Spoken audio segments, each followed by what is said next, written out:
어떻게 해야 할지 도저히 모르겠을 때가 있죠. 내가 할 수 있는 것들을 전부 다 해봤는데도 결과는 보이지 않고요. 그나마 방법이라도 알면 좋겠는데 방법조차 안 보일 때가 있습니다. 그럴 때는 마음이 깜깜해지죠. 여러분은 그런 순간에 어떻게 하시나요? 저도 예전부터 하나님께 모든 것을 맡기라는 말을 참 많이 들었어요. 그리고 저도 맡겼다고 생각했죠.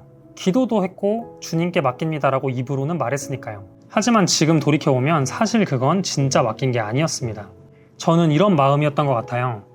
모든 일은 내가 주도할 테니 하나님은 이 일들이 잘 되게만 도와주세요.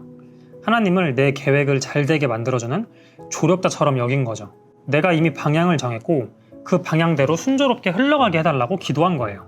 그러니까 하나님은 여전히 나를 도우시는 존재이고 내 삶의 주인은 나 자신이었던 거죠.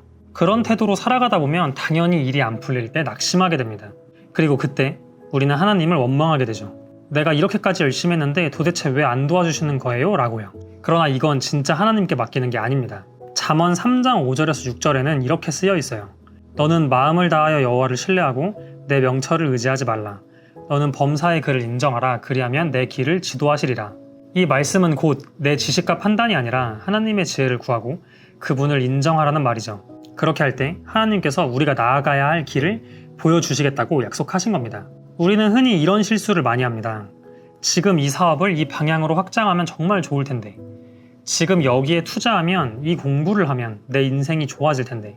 그런데 내가 생각한 방향이 정말 나에게 좋을지는 아무도 모릅니다. 문제는 일이 생각대로 흘러가지 않으면 믿음이 흔들리기 시작한다는 거예요. 기도할 때는 하나님께 전부 다 맡깁니다. 주님의 뜻대로 해주세요 라고 해놓고 막상 내가 원하는 대로 되지 않으면 아니 왜 안 도와주세요? 하고 실망하거나 원망하게 되죠. 결국 내 계획은 틀림이 없다고 믿고 주님의 뜻에는 애초에 관심이 없었던 겁니다. 잠언 16장 9절에는 또 이렇게 기록돼 있어요. 사람이 마음으로 자기의 길을 계획할지라도 그의 걸음을 인도하시는 이는 여호와시니라.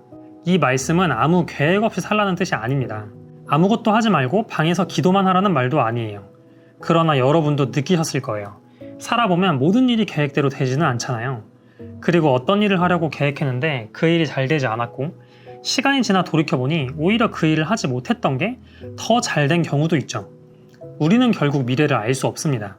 우리의 판단은 늘 현재 혹은 가까운 미래에 근거하기 때문에 그 예측이 틀릴 가능성도 높은 겁니다. 반면 하나님의 지혜는 우리의 지혜와 비교할 수 없죠. 내가 계획을 세우더라도 그 계획이 옳은 방향이라면 하나님께서 이루실 것이고 아니라면 막으실 거예요. 그래서 우리는 맡기고 기도해야 합니다. 그 일이 이루어질지 아닐지를 넘어서 하나님이 인도하실 방향으로 가게 해달라고요. 하지만 이렇게 하나님께 맡기고 기도하다가도 믿음이 흔들리는 순간들이 있습니다. 그건 바로 내 생각보다 일이 늦어질 때예요. 내가 생각하기엔 이 정도 시간이면 충분히 기다렸고 이제는 일이 이루어져야 할 것 같은데 왜 이렇게 진척이 없는 걸까? 답답하죠. 그런데 이것 또한 내 판단일 뿐입니다. 우리는 빠른 성공이 무조건 좋은 것처럼 여깁니다. 하지만 정말 그럴까요? 세상적으로 빠르게 성공하는 것이 하나님이 보시기에도 유익할까요? 조금만 찾아봐도 젊은 시절에 빠르게 성공했다가 그 이후에 무너지는 사람들의 이야기는 많습니다. 예를 들어볼게요. 만약 여러분이 로또 1등에 당첨되기 위해 매주 기도하고 복권도 삽니다. 그런데 하나님은 그 당첨이 여러분에게 해가 될 것을 아세요. 그렇다면 하나님은 여러분을 사랑하시기에 그걸 허락하실 수 없겠죠. 마치 아이가 초콜릿을 계속 달라고 할 때 우리가 그걸 무조건 다 주지 않는 것처럼요. 아이는 몰라도 부모는 아니까 멈추는 거죠. 하나님도 마찬가지입니다. 우리의 미래를 아시기 때문에 그분은 우리가 구하는 것보다 더 좋은 것을 주십니다. 그러기에 맡겼다면 기다려야 합니다. 물론 이 기다림이 쉽지가 않아요. 요즘 사회는 또 모든 걸 빠르게 요구하니까요. 하지만 진짜 맡긴다는 건 그 일의 시기도 하나님께 맡긴다는 뜻입니다. 내가 원하는 때가 아니라 하나님이 정하신 가장 좋은 타이밍에 그 일을 이루시리라는 걸 믿는 것. 그게 바로 신뢰이고 진짜 맡김입니다. 요즘 경기가 너무 안 좋죠. 뉴스를 보면 늘 불안한 소식만 나옵니다.